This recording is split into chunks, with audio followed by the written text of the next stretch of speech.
আপনি বলছেন শেখ মুজিব যুদ্ধাপরাধীদেরকে ক্ষমা করে দিয়েছে, তার পরবর্তীতে শেখ হাসিনা বিচার কাজ শুরু করেছে। এই শেখ হাসিনার বিচার কাজ যেটা শুরু হয়েছে এটা আমাদেরকেও চালু রাখতে হবে। কত বড় ধৃষ্টতা আপনার! কিসের বিচার কাজ চালু করবেন আপনি?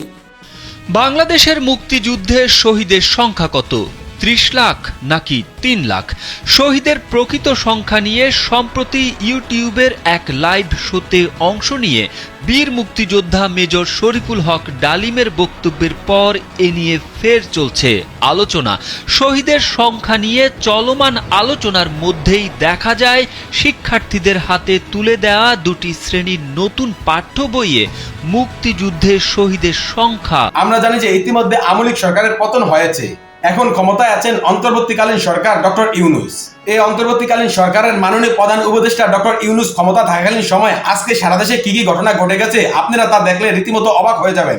তো কথার বাড়াবো না, ভিডিওতে চলে যাব। তার আগে আপনাদের কাছে আমার ছোট্ট একটি অনুরোধ, আপনি যদি আমার চ্যানেলে নতুন দর্শক হয়ে থাকেন তাহলে অবশ্যই চ্যানেলটি সাবস্ক্রাইব করে পাশে থাকা বেল আইকনটি বাজিয়ে দিতে ভুলবেন না।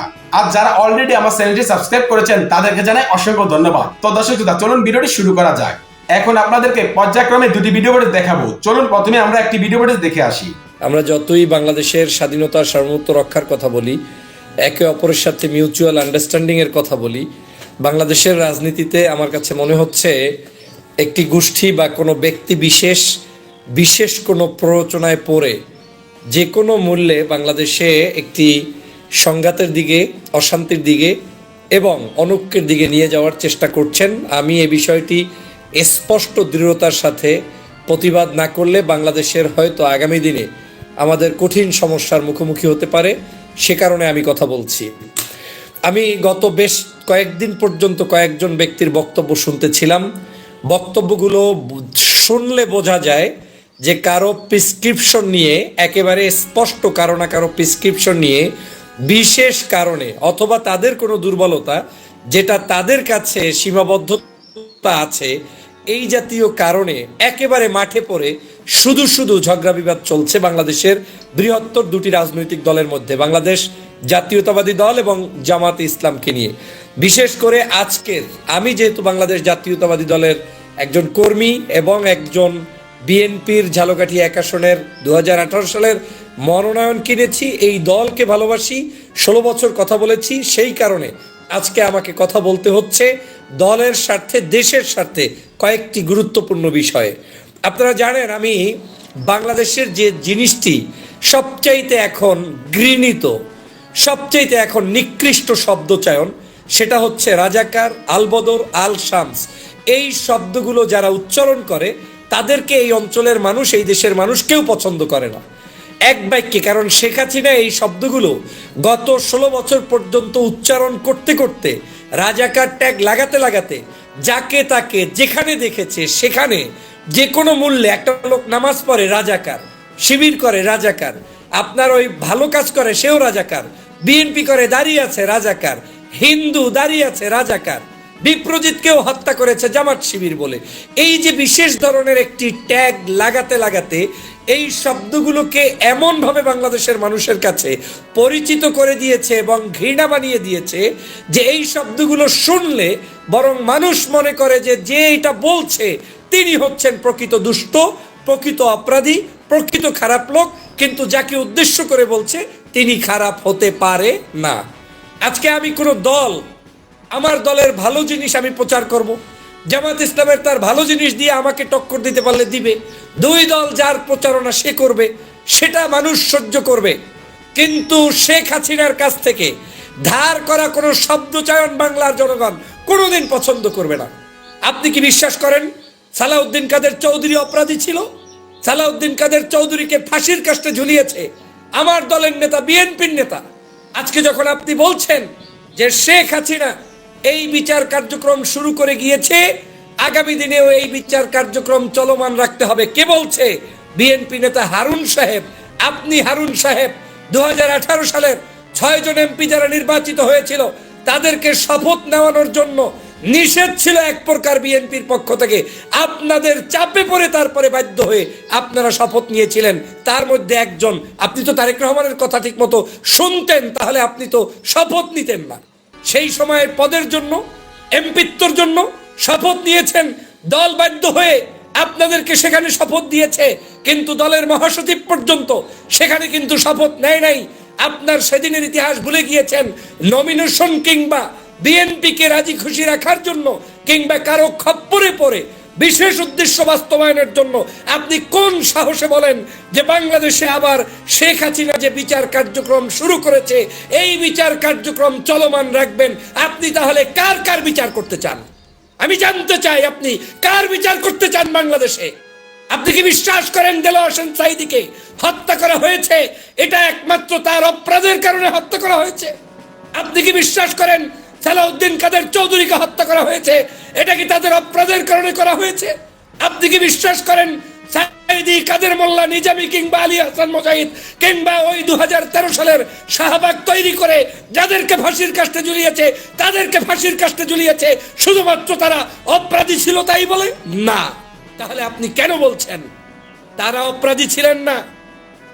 তারা পার্শ্ববর্তী দেশের বিশেষ প্রেসক্রিপশন বাস্তবায়নের জন্য, অন্যায়ভাবে আমার দেশের স্বাধীনতা সার্বভৌমত্ব ধ্বংসের জন্য, জাতীয়তাবাদ ইসলামী মূল্যবোধের শক্তিকে ধ্বংস করার জন্য এবং আজকে যে অনৈক্য, এই অনৈক্য তৈরির জন্যই শাহবাগ তৈরি করেছিল। সেদিন আপনি সেই শাহবাগকে আপনি কোনো অবস্থায় সমর্থন করতে পারেন না। আপনি বলছেন কি? আপনার বক্তব্য 3 বার শুনেছি, গায়ের ভিতরে জ্বলতে ছিল, বাধ্য হয়েছে। আমি জানি না আমার কি হবে, ভবিষ্যৎ রাজনীতি নিয়ে চিন্তা করি না, কিন্তু 16 বছর পর্যন্ত যেই কাজের প্রতিবাদ করেছি তার বিরুদ্ধাচরণ আমি আমার মুখ থেকে করতে পারবো না, সম্ভব নয়। 16 বছর আমরা বলেছি। 13 সালের এটা ছিল একটি সাজানো নাটক। 13 সালের শাহবাগ তৈরি করা ছিল বাংলাদেশের মুসলমানদের আধিপত্যকে বিস্তার থেকে দূরে রাখার জন্য, এদেশের ধর্মপ্রাণ মানুষদেরকে অনৈক্য তৈরি করে বাংলাদেশকে ভারতের একটি করদ রাজ্য বানানোর জন্য ছিল 13 সাল। সেই 13 শাহবাগীদের কথা আপনি বলতে পারেন না। কোন ভাষায় বলেন? কি কারণে বলেন? কি কারণে বলেন? দেশনেত্রী বেগম খালেদা জিয়া কি ভাষায় কথা বলে? তারেক রহমান সাহেব কি ভাষায় কথা বলে? তাদের শব্দ চয়ন থেকে যদি শিক্ষা অর্জন আমরা না করি তাহলে এই দলের জন্য আপনারা ক্ষতি করা ছাড়া কোনো উপকার করতে পারবেন না। কেন আপনার কাছে মনে হয় সাঈদী সাহেবের মৃত্যুটা খুব ভালো লেগেছে? হ্যাঁ, আপনি যদি বলেন যেই বিচার চালু হয়েছে ওই বিচার চলমান রেখে দমন করতে হবে, তার মানে আপনি যখনই দমন করতে যাবেন আপনি দমন করতে পারবেন না। শেখ হাসিনা দমন করতে গিয়ে ধ্বংস হয়ে গিয়েছে বাংলাদেশ থেকে। আর গত 16 বছরে হাসিনার ধ্বংসের অন্যতম কারণ হয়েছে এদেশের আলিম ওলামার উপরে নির্যাতন করেছে, নিপীড়ন করেছে, জুলুম করেছে, খুন করেছে, গুম করেছে। সে কারণে শেখ হাসিনা ধ্বংস হয়েছে। মনে মনে ভাববেন না আপনার মতো আমার মতো লোকেরা বসেছিলাম বলে শেখ হাসিনার পতন হয়েছে। মোটেও নয়। শেখ হাসিনার পতন হয়েছে একটি আদর্শের উপর ভিত্তি করে।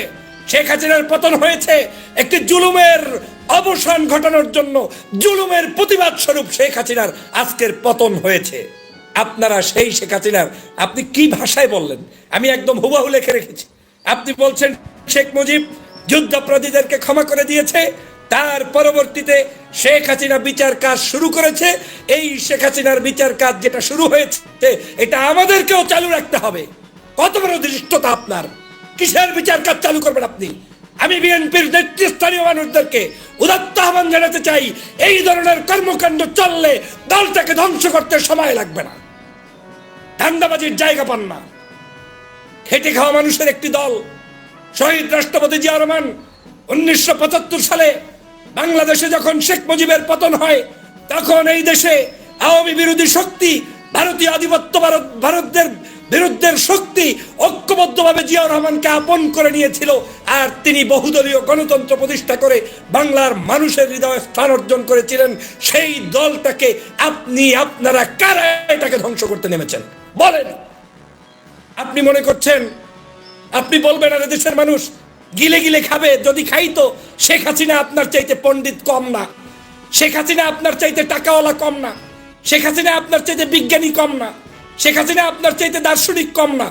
বহু অর্থ সম্পদ তিনি ব্যয় করে বহু ধরনের নাটক সিনেমা করেছে, বাংলার প্রত্যেকটি জায়গায় জায়গায় পোস্টারিং করেছে, লিফলেট করেছে, এটা করেছে, সেটা করেছে, নাটক করেছে, সিনেমা করেছে, বহু কিছু করতে চেয়েছে।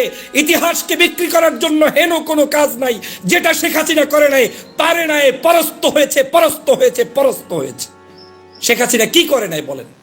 কান্নাকাটি করে নাই, নাটক সিনেমা করে নাই, নিজে নিজে আগুন ধরিয়ে দিয়ে জামাত শিবিরের নাম বলে নাই, দলটাকে পর্যন্ত নিষিদ্ধ করে নাই, চোখের সামনে দেখেন নাই?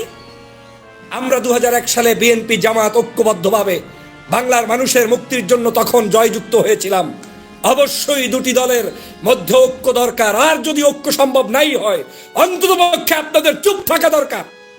যাকে খুশি তাকে মানুষ ভোট দিবে, কিন্তু আপনি একটি দলকে আবার শেখ হাসিনার মতো অমুক পন্থী তমুক পন্থী বানাতে গিয়ে দলটার ধ্বংস করা ছাড়া আর কিচ্ছু করতে পারবে না। আমি চ্যালেঞ্জ দিয়ে বলতে পারি, আগামী নির্বাচন যদি এই দুই দল ভিন্নভাবেও করে, যারা যারা অতিরিক্ত পদলেহন করতে গিয়ে ওই যুদ্ধপ্রাদী অমুক ইস্যু তমুক ইস্যু ট্যাগ লাগিয়ে লাগিয়ে কথা বলছেন, ধানের শীষ প্রতীক নিয়ে আসলেও আপনারা অন্তত জয়যুক্ত হতে পারবেন না।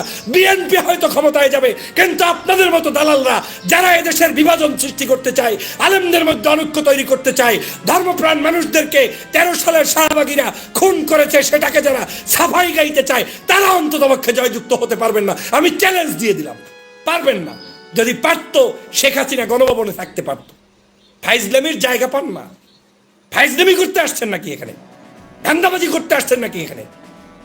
বাংলাদেশের শেখ হাসিনার শিখানো কোন শব্দ চয়ন বাংলাদেশের কোন রাজনীতিবিদ উচ্চারণ করবেন না। শেখ হাসিনা দেশের অধপতন, শেখ হাসিনা বাংলাদেশের মানুষের মুক্তি করে নাই, তাদের জন্য একটি অভিশাপ, তাদের জন্য একটি জাহান্নাম। সেই জাহান্নামের উদাহরণ নিয়ে আসছেন। হ্যাঁ, ধান্দাবাজি করেন।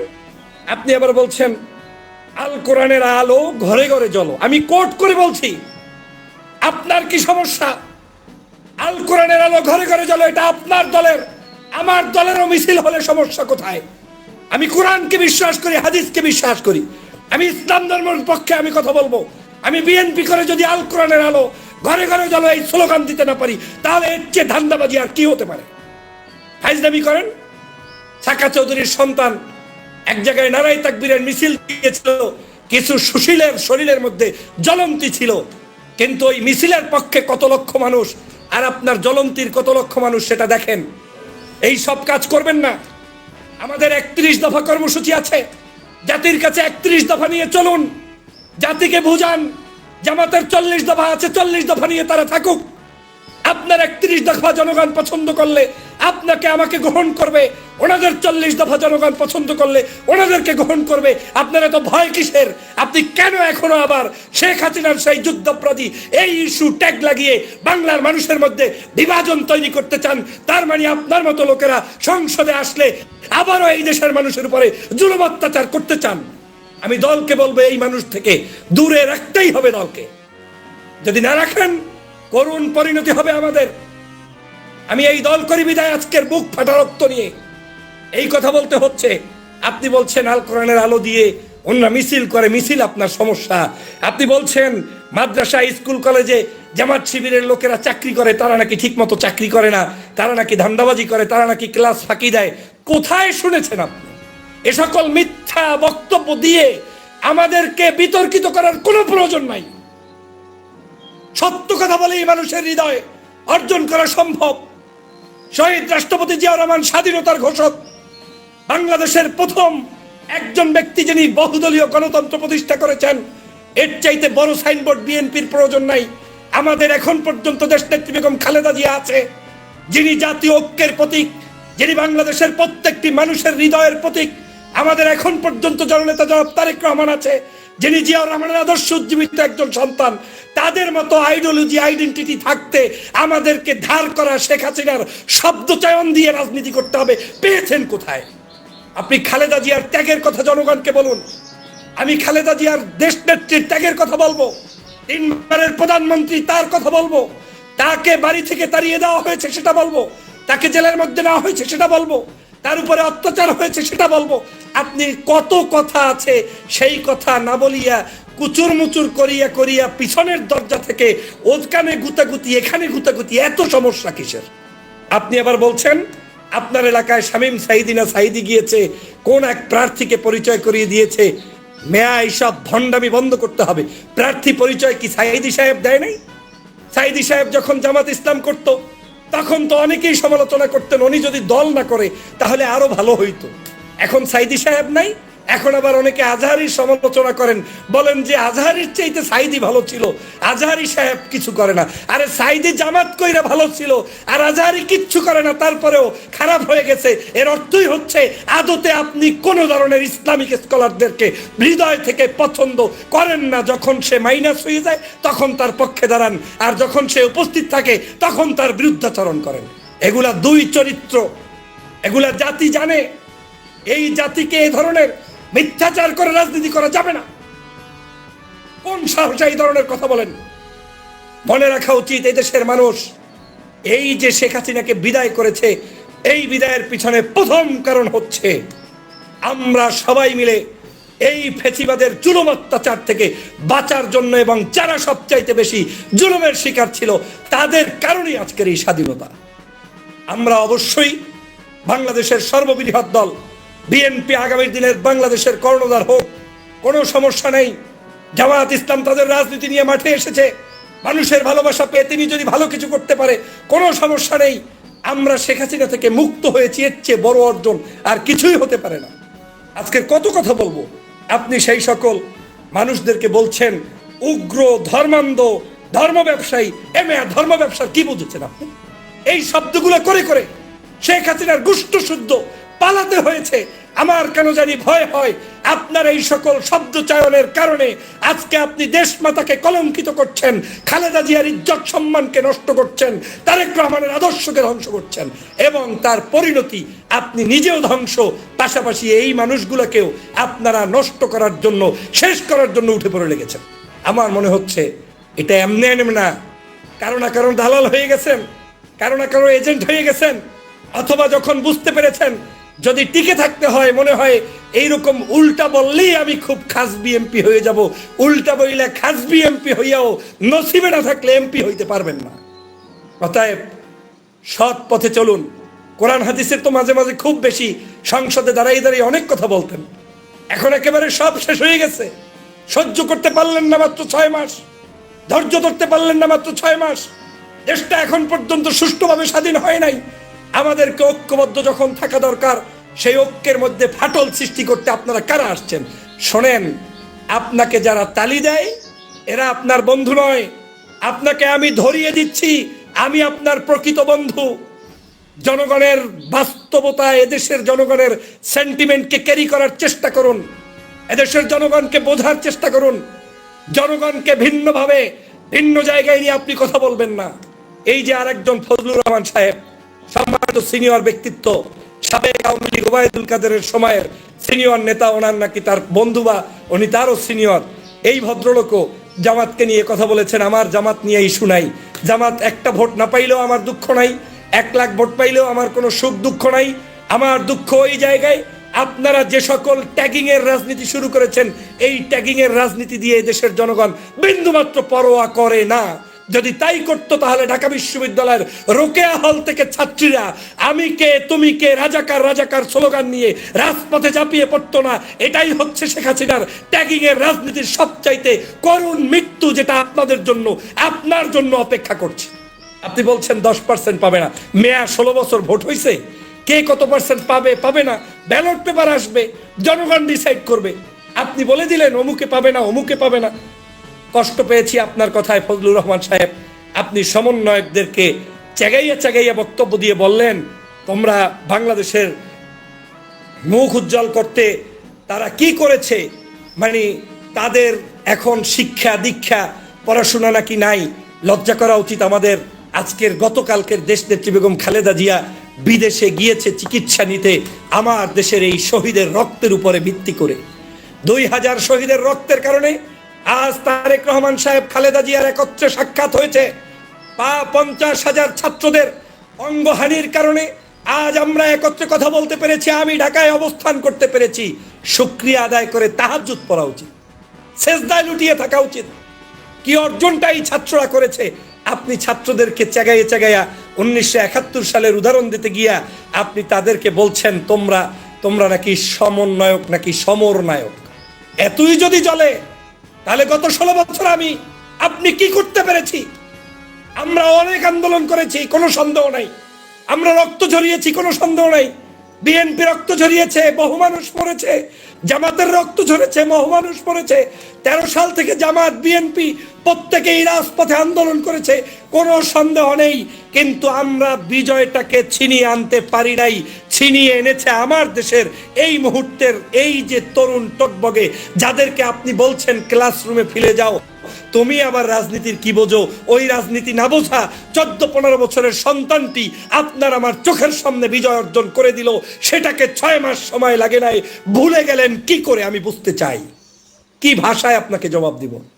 এই ভাষাগুলো যারা ব্যবহার করছেন, মনে রাখবেন এই দেশে মার্কায় ভোট দেবে ঠিকই আছে, কিন্তু মার্কার বাহিরেও কিছু কিছু মানুষকে মানুষ এমন ভাবে চিনবে, ওই মানুষগুলাকে মার্কা যত বড় হোক, ও যদি কোরআন শরীফ মার্কা নিয়েও কেউ দাঁড়ায়, ও যদি দাড়িপাল্লা নিয়েও কেউ দাঁড়ায়, ও যদি শাইখে চরমনাই হইয়াও দাঁড়ায়, ও যদি হেফাজতে ইসলাম হইয়াও দাঁড়ায়, মানুষ অন্তত টাউট চিনতে ভুল করবে না। যে টাউট তাকে প্রত্যাখ্যান করবে, তার জ্বলন্ত উদাহরণ হচ্ছে এই যে 5ই আগস্টের শেখ হাসিনাকে বিদায় দিয়ে দিল।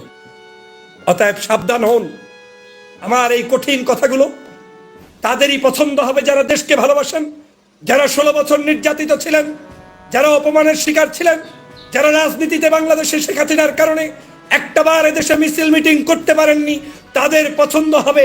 আর যারা নতুন বাতাসে আপনি এখন নতুন করে চাকরি বাকরি স্বার্থ এমপি মন্ত্রী মিনিস্টার হওয়ার জন্য ধান্দাবাজিতে ব্যস্ত, আপনার পছন্দ হবে না। কারণ আপনি এখন ভাবতেছেন টিকিট পাইলেই আমি একটা কিছু হব, টিকিট পাইলেই অনেক কিছু হবে না। তার প্রমাণ হয়েছে 5 তারিখ।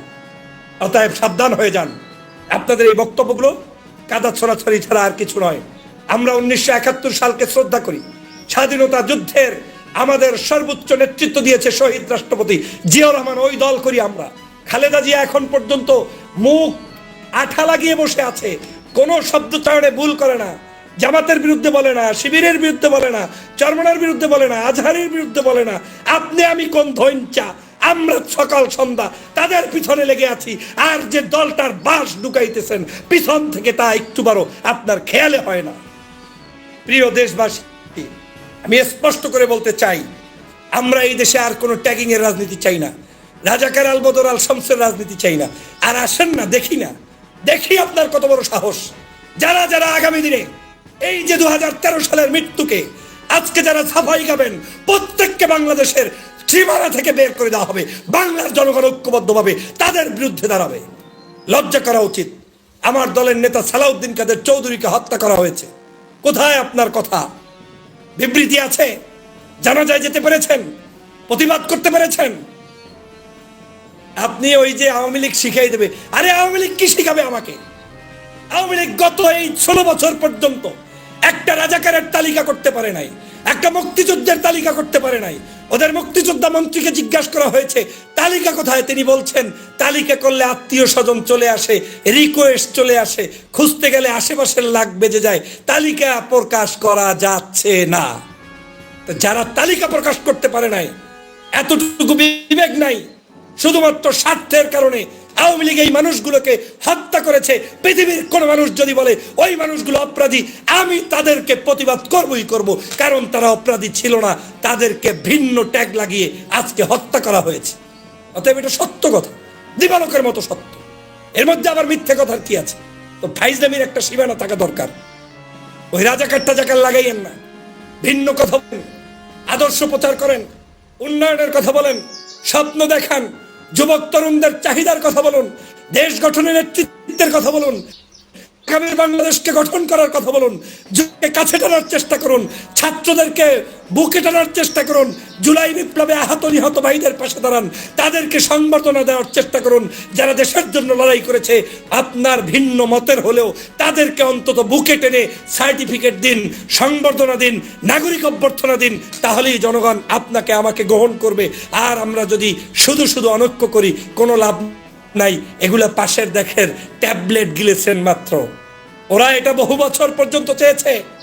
এদেশের শক্তিশালী রূপকে বিচ্ছিন্ন করতে, হ্যাঁ আপনি বলতে পারেন যে তাহলে কি আমরাই অপরাধী? না, আপনি অপরাধী না।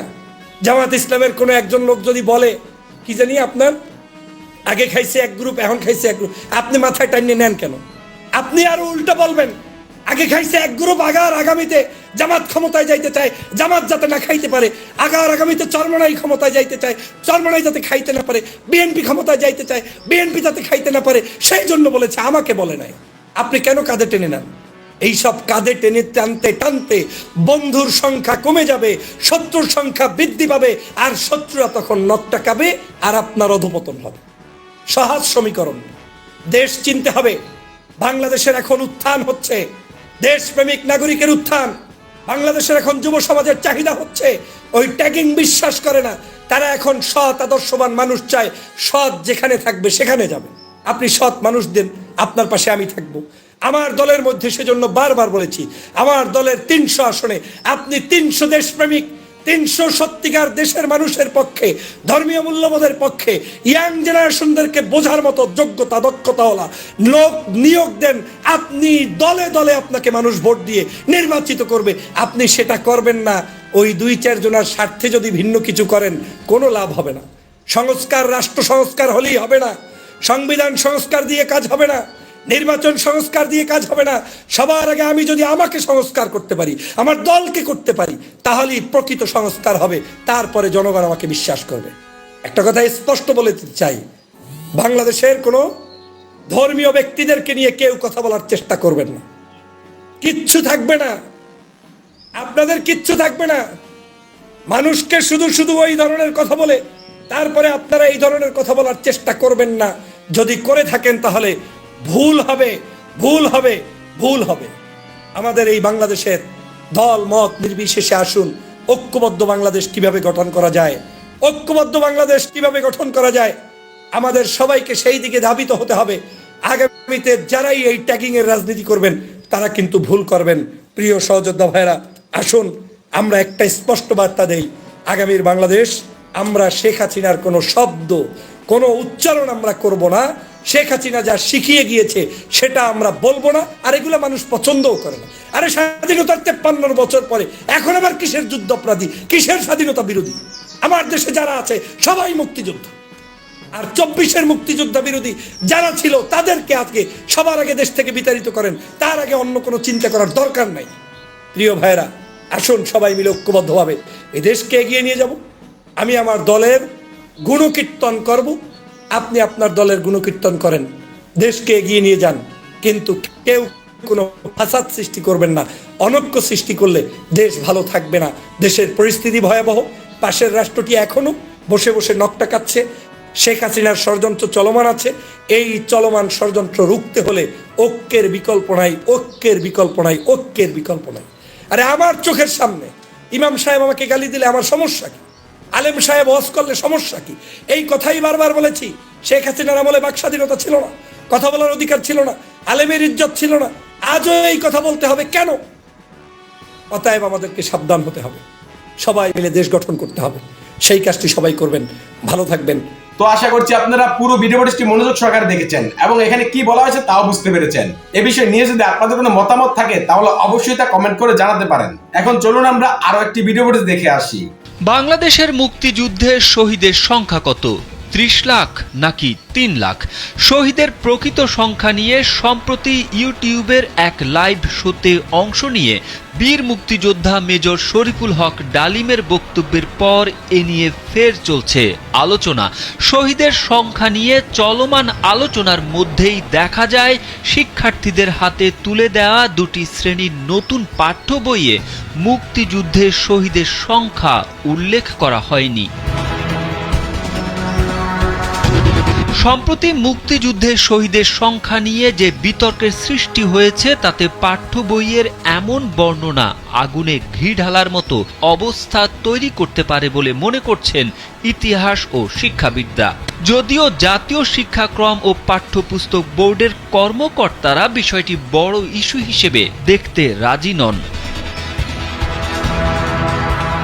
তবে লেখক ও গবেষক এস.এম. নাদিম মাহমুদ পাঠ্য বইয়ে শহীদের সংখ্যা এড়িয়ে যাওয়ার বিষয়টি নিয়ে ফেসবুকে দীর্ঘ এক স্ট্যাটাস দিয়েছেন, যার শেষাংশে তিনি লিখেছেন, দুনিয়ার যে কোনো যুদ্ধেই শহীদের প্রকৃত সংখ্যা পাওয়া মুশকিল। ইতিহাসবিদরা জনশুমারি ও অন্যান্য মাধ্যম থেকে প্রাপ্ত তথ্যে যে ৩০ লাখ শহীদের কথা বলে আসছেন তা বাংলাদেশের মুক্তিযুদ্ধের ইতিহাসের একটি প্রতিষ্ঠিত সংখ্যা এবং জাতীয়ভাবে গৃহীত। এখন এ সংখ্যাটি যারা বিতর্কিত করতে চান তারা সময় সুযোগ পেলে মুক্তিযুদ্ধটাকেই গিলে ফেলবেন। চলতি বছর পরিমার্জন শেষে শিক্ষার্থীদের হাতে তুলে দেওয়া বাংলাদেশ ও বিশ্ব পরিচয় বই বিশ্লেষণ করে দেখা যায়, সপ্তম শ্রেণীর বাংলাদেশ ও বিশ্ব পরিচয় বইয়ে মুক্তিযুদ্ধের শহীদের সংখ্যা জানাতে লাখো শব্দটি ব্যবহার করা হয়েছে। অন্যদিকে ষষ্ঠ শ্রেণীর একই বইয়ে শহীদের বিষয়টি উল্লেখ করা হয়নি। সপ্তম শ্রেণীর বাংলাদেশ ও বিশ্ব পরিচয় বইয়ের বাংলাদেশ ও মুক্তি সংগ্রাম অধ্যায়ের শেষের দিকে উল্লেখ রয়েছে, শেষ পর্যন্ত ১৯৭১ সালের ১৬ ডিসেম্বর জনযুদ্ধে বিজয় অর্জনের মাধ্যমে পাকিস্তানের ২৪ বছরের শোষণ ও বৈষম্যের অবসান ঘটে।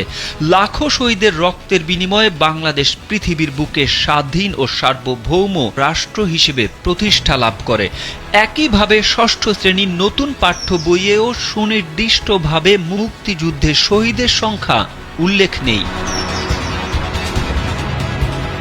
ষষ্ঠ ও সপ্তম শ্রেণীর বাংলাদেশ ও বিশ্ব পরিচয় বইটির সর্বশেষ পরিমার্জনের কাজ কারা করেছেন বইয়ে তার উল্লেখ নেই। বিষয়টি নিয়ে জানতে চাইলে এনসিটিবি চেয়ারম্যান অধ্যাপক রিয়াজুল হাসান বলেন, প্রতিটি বিষয়ের কাজ করার জন্য বিষয় ভিত্তিক বিশেষজ্ঞদের দায়িত্ব দেওয়া হয়েছিল, তারা পরিমার্জনের কাজ করেছেন। কোথাও যদি কোনো ত্রুটি পরিলক্ষিত হয় তার সংশোধনী দেওয়া হবে। দ্রুত কাজ করতে গিয়েও কিছু ত্রুটি বিচ্যুতি ঘটতে পারে, আমরা বিষয়টি দেখব। তো আশা করছি আপনারা এই ভিডিও পরিষ্টি মনোযোগ সহকারে দেখেছেন এবং এখানেও কি বলা হয়েছে তাও বুঝতে পেরেছেন। এ বিষয়ে নিয়ে যদি আপনাদের কোনো মতামত থাকে তাহলে অবশ্যই তা কমেন্ট করে জানাতে পারেন। ভিডিওটি এ পর্যন্তই, দেখা হচ্ছে পরবর্তী ভিডিওতে। সে পর্যন্ত সবাই ভালো থাকবেন, সুস্থ থাকবেন। আল্লাহ হাফেজ।